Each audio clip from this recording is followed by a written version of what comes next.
Joe, I hope you're doing well, sir. Welcome into the game. Well, thank you. It's a privilege and honor, and it's exciting for me to be here and talking with you, too. Absolutely. You know, Alabama football. Could you imagine? I can only imagine what your spirits are like with the recent success here in Tuscaloosa. Well, like most of the Crimson Tide fans, man, we have the tradition. We want to win, and two things in life I've learned: we never get tired of good health or coming out ahead. And by golly, we've got a lot of pride in our Crimson Tide and the university to start with, of course. Coach, and I called you Coach, I'm sorry. Coach Stallings just finished up, and he said a big hello to you. Leroy Jordan on yesterday, he said a big hello to you. He said he blocked for you many a days, Joe. Leroy? Leroy was on yesterday, yes, sir. I know, and he did block. He was an offensive center, too. You know, he played both ways.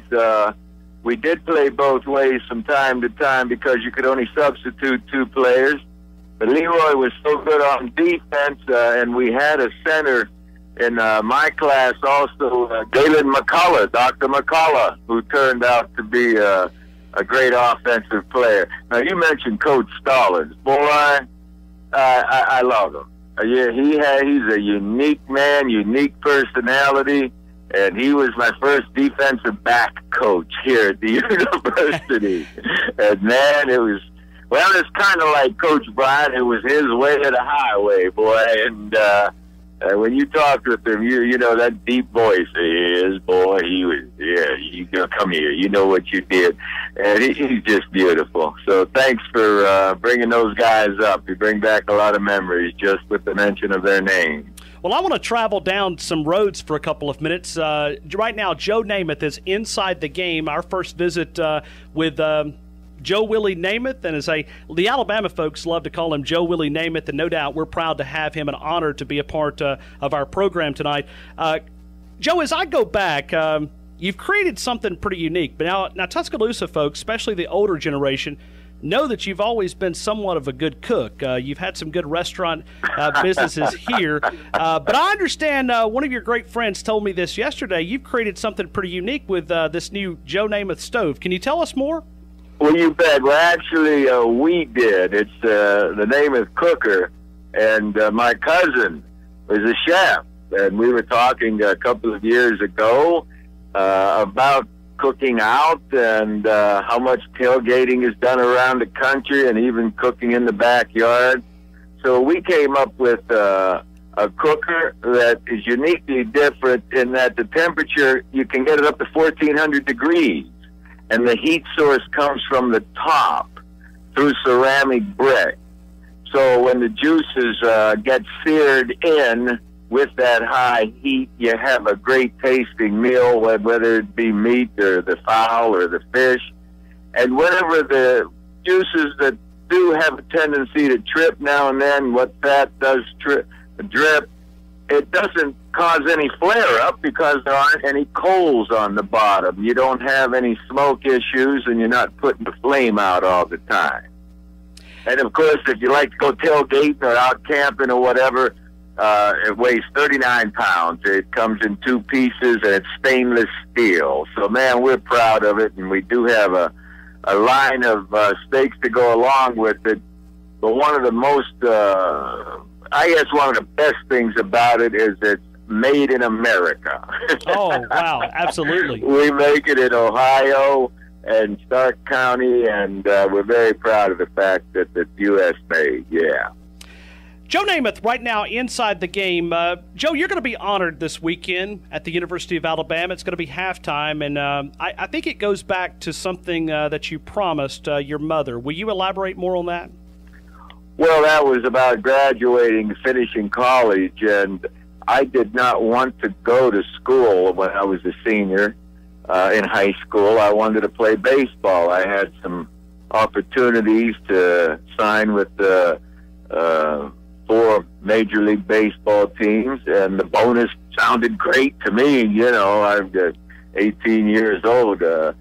Anyway, my mother wanted me to go to college, so it was at a time that you did listen to your parents. I had 3 older brothers and an older sister, and I remember Brother Bob hitting the table at the meeting with his sister. He said, "That's it, you go to college." So I was so lucky to find Coach Bryant and the Alabama family. I didn't plan this. I was pointed in the right direction. I was taken by the arm, by the hand, by Howard Schnellenberger, who turned into a great coach in his own behalf, winning a national championship. But at the time, Coach Howard Schnellenberger was an assistant with Coach Bryant's staff, and he came up to Beaver Falls, Pennsylvania, and in a matter of a few hours, talking to my mother, she went upstairs and packed me a little suitcase, came back down and handed me the suitcase and gave me a $5 bill and kissed me and said, "Now, honey, you go ahead and you study and graduate." Coach Schellenberger took me and brought me down here to Tuscaloosa, and I'm thankful for that taking place to this day. I'm thankful to be a part of the Alabama family. We're no doubt one of the most recognizable names in all of sports. Joe Namath right now inside the game, and Howard Schnellenberger is actually on our show every Thursday night. He breaks down college football, and we do spend a lot of time talking about Joe Namath. Joe, I'd like to go back. Your first impression of Coach Bryant when you first met the legendary coach. Well, my first impression was he was a big man. He was like 6'5". And at that time, he was in his 40s. He was pretty virile and a big man, and I was a little confused because I couldn't understand his southern dialect, the accent, the dialect. I had a very difficult time understanding him, but that was no excuse. I learned to do it his way no matter what. And I learned the respect and the love that the guys around me had for him was infectious. And I learned he deserved that respect and that love because he was doing everything he could to make sure that his young men, his players, the people around him did everything they could to be able to live life in the right way. He taught us more than the football game. He taught us a lot about the life game, the big game. That's life. And to this day, things will come up, and I think of Coach Bryant and what he said, and they still apply to this day. Little things like, if you think you can't, you won't. Wow. Yeah. And one time we were leaving, my sophomore year, we were leaving the hotel in Birmingham and walking with Coach Moore, Mal Moore, and Jack Hurlbut, and Buddy French, and Carlton Rank, and the other 4 quarterbacks, and myself. And Coach Bryant said, "Joe, you got the plan?" I said, "Yes, sir, I think so." He said, "You think so? Well, son, he's in the barn. You're supposed to know." And from that day on, he scared me half to death. I made sure that I knew my plan, a lesson. Whatever the job was in front of me, I knew to be able to do my best. I owed it to my team or to my group and to myself to feel like I knew what I was supposed to do. It wasn't "I think so." I know so. Yeah. He taught us all a lot of lessons, and anyone that's been a part of Coach Bryant's life and been touched by him learned to respect and love him. You wanted to please him.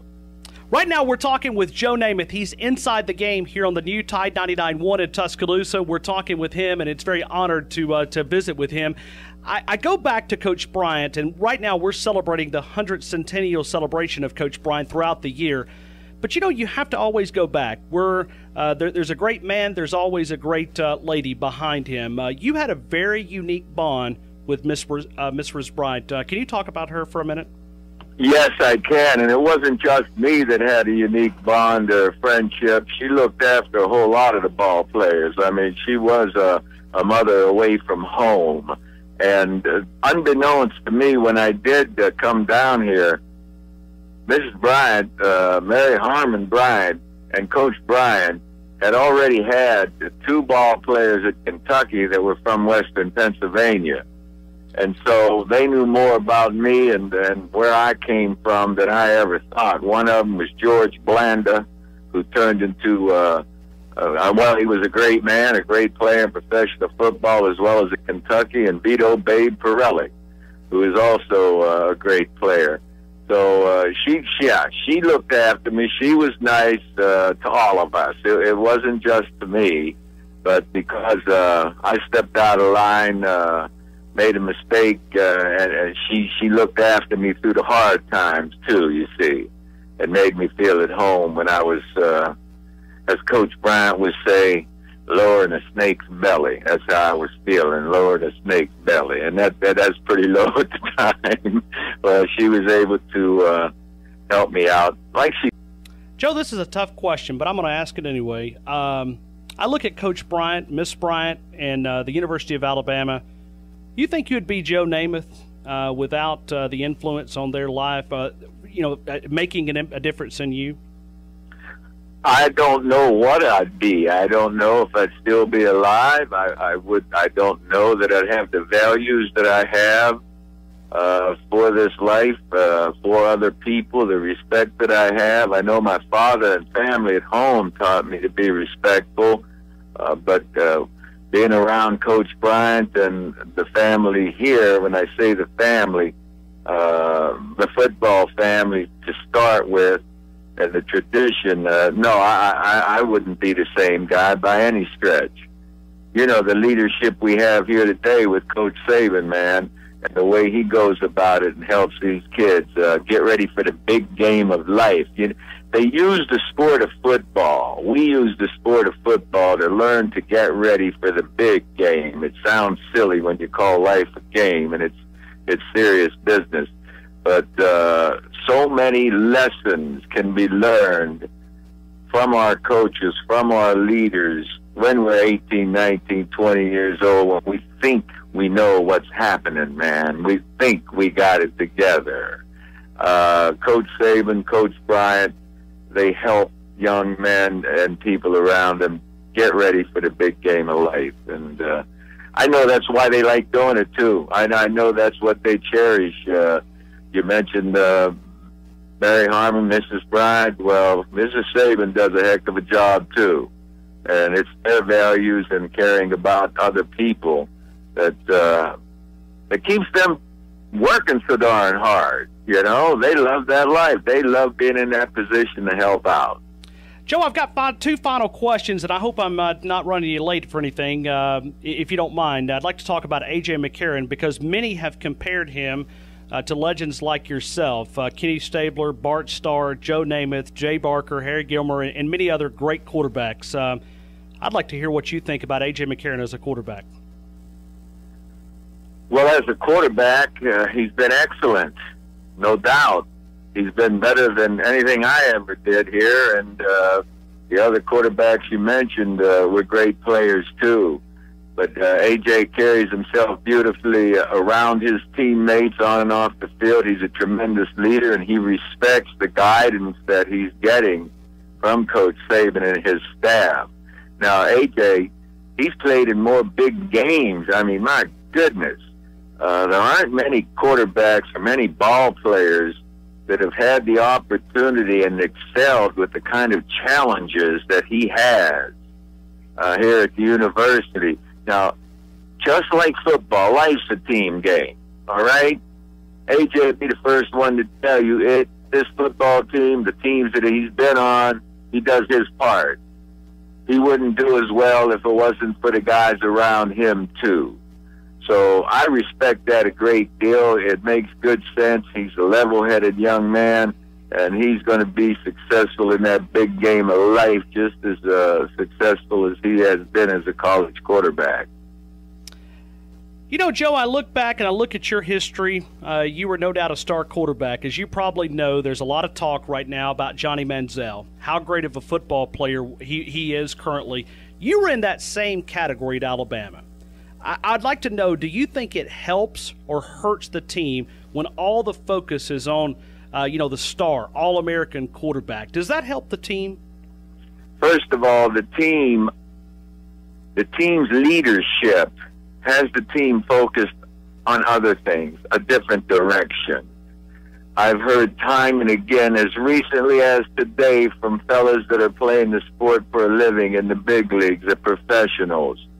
They talk about what goes on in the locker room, in their little world. They don't have the time to be concerned with how we paint pictures, how we're talking about the athletes, how they get talked about. They've got their hands full dealing with the issues that they know are very important to success. They're focused.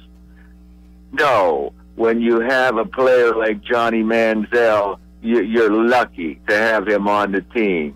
Johnny Manziel, AJ McCarron, the ball players know them.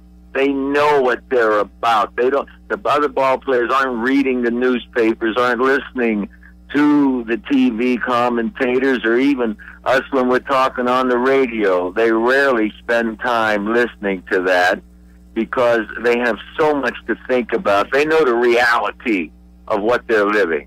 You see, when we're talking about things outside of the locker room, those of us that are fans now, it's a reality to us as fans, but the reality to the players is, hey, excuse me, they know what's happening.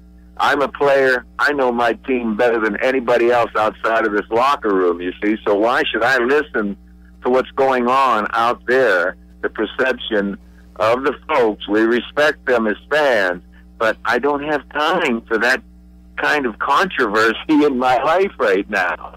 I've got to focus on my game plan. I know AJ McCarron as a teammate. I know Johnny Manziel as a teammate. These guys are righteous. They're focused, and they know they need me as a teammate to be successful. So I don't put much stock in this disrupting the team kind of thing because of what goes on outside of the locker room and outside of the lines that they play football on. No, I don't think it hurt the team one little bit. Can you finally talk about your friend, Coach Mal Moore, that meant so much to us, and I know he means so much to you as a person and what he did here in Tuscaloosa? Oh, man. We loved him. I loved him. Anybody that spent time around him learned to appreciate Mal as a man, first of all, and how he dealt with people. He cared for people. He was a respectful man. For me, he was an upperclassman and a great teammate. We both played the same position. He was helpful to me, took me under his wing when I was a freshman, so to speak, under his wing. Helped me out, whether it be on the field, locker room, or in the dorm. Through the years, our friendship just got better and better, and he appreciated his position with the university more than any of us could really imagine. I mean, he loved it. He was so happy, so proud. So many times he said, man, coming from Dozier, Alabama, he said, I never dreamt that this me coming from Dozier could be here at the University of Alabama, being a part of this tradition for so long in the way I have. And that's the way Mel was. He was a sweetheart.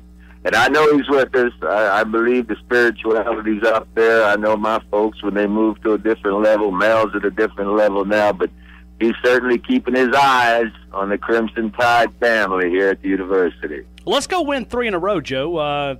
I mean, it's time, right? I mean, nobody's ever done it. Why not the University of Alabama, right? Well, I hear you, but you know, if you said that to Coach Saban, he'd cop an attitude. He'd get a little mean with you, or angry. You know, we've got Colorado State here coming in. Yeah, but first. Yeah, but first things first. You see, let's go get better tomorrow and win this one. Thinking about 3 in a row, yeah. As a fan, that's right. We do. We think about it. It crosses our mind and all. But the players, once again, they've got more things at hand right now, starting with tonight and that Colorado State bunch tomorrow. You see, we don't dare look too far ahead or even waste wait. I don't say it's not right to say waste the time. I don't want the fans to think that it's a waste of time thinking about what that would feel like. But right now, there are more important things to address than thinking how that might feel at the end of the season.